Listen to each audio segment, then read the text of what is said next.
impress me with patriarchy, so I just shorten it. Right.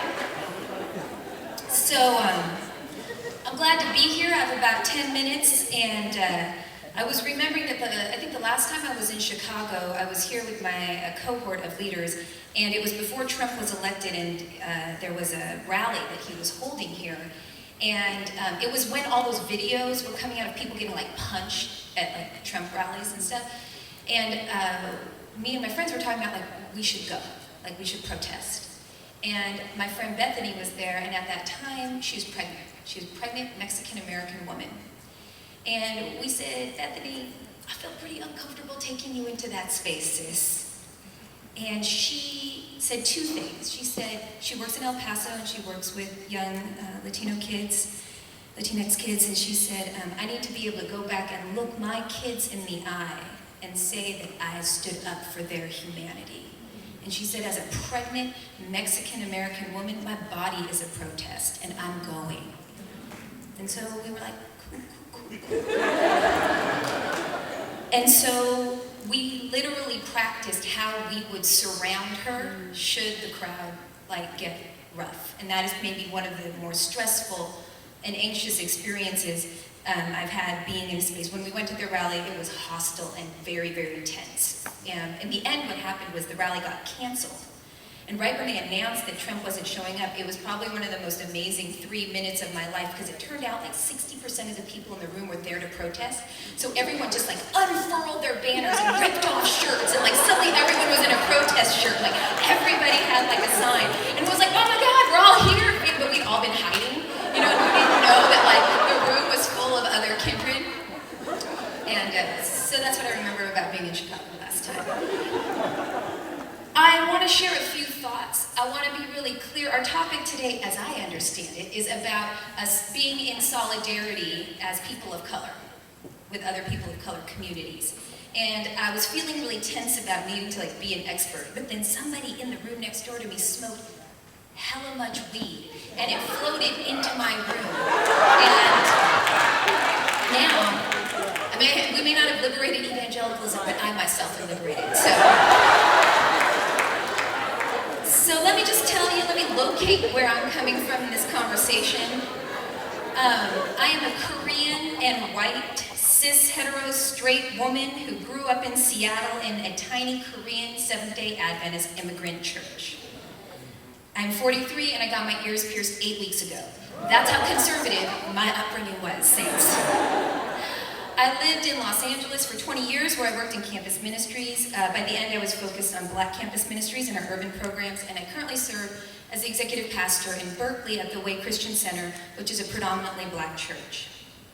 Also this year, I had the pleasure of graduating with my master's in intercultural studies from the Institute for Indigenous Theological Studies. Lenore, who was up here, we graduated together. NATE, the Institute for Indigenous Theological Studies, is a space that is about centering Native Americans. My professors, Andy is one of my professors, she's brilliant, and centering Native American professors, teachers, theology, and being decolonized from that perspective. I grew up, like I said, in the Korean immigrant church, and while I was fundraising to be in ministry, a Korean American church in Los Angeles was my sending church for 15 years. So as a Korean and white woman, I would say I've spent a decent amount of time both in my home space of Korean churches and within the Black church and in some Native communities. And in terms of solidarity, I think that's a tricky word, so I'm just going to say some stuff I've learned about being good friends is I deeply, deeply believe that communities have the tools that they need to heal themselves. And that might seem like a really simple thing to say, but if you look closely, evangelicalism has a long legacy of being very anxious that communities of color cannot be trusted to pursue their own liberation and healing. And the legacy of white evangelicalism is that we must anxiously patrol them using words like orthodoxy, but actually being about patriarchy and white supremacy. And so I believe that if we are going to be not under that umbrella of being tools of white supremacy on each other and into each other's communities, that to be in solidarity means to follow another community's analysis of what is going on, to use the language they want to use to address the problem, to use the frameworks they want to use to resolve the problem. So my job is not to come in and tell them how to get healed. My job is to not get in the way, and to, as much as I can, dismantle and address systems that I participate in that keep them from being able to pursue their own healing. And so where I see unjust laws and systems basically leading to people's oppression, I need to do work there with my own folks. So that might be speaking a little bit abstractly, so I will be anxious about time and look at my clock for a moment. Oh, good. I'm almost done, apparently. All right.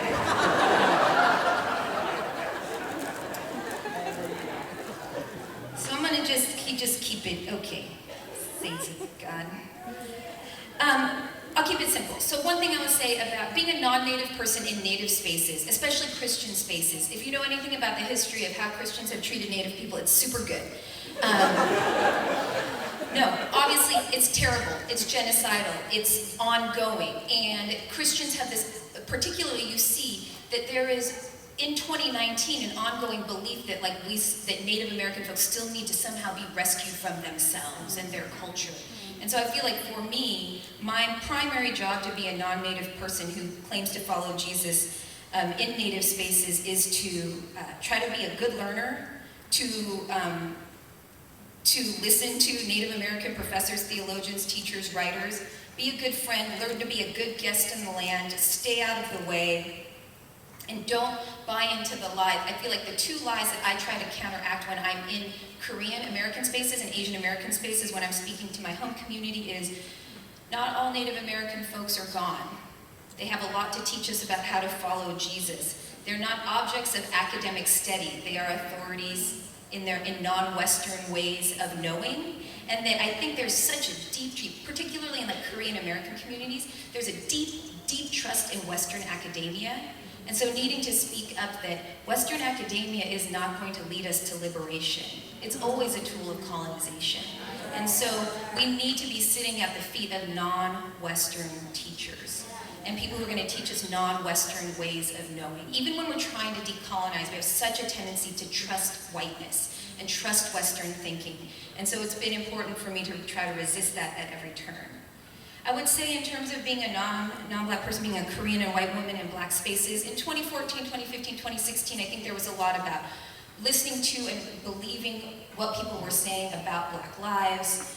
But I wanted to speak to what it looks like right now as a pastor in a church, in a predominantly Black church that is predominantly Black women. I feel like my solidarity, it happens over coffee, it happens over one-on-one conversations. And I would say, aside from the Bible, the book I think about most is the book by Dr. Shanika Walker Barnes, called Too Heavy a Yoke, Black Women and the Burden of Strength. And it is this belief that we're complimenting Black women when we tell them they're so strong, and that they're supposed to carry us through everything. And my belief is to hold a space where the women in my church don't have to be everyone's caretaker, where they don't have to do more to keep the church going. For me just to reflect back that I see them and to make room for far more emotions than just strength, but vulnerability and fear and sadness and discouragement, and also hope and empowerment. And so I would say one of the things I bring that is a gift is when I listen to women, I just simply reflect back to them, you are carrying a lot. And most of the time, the women in my church,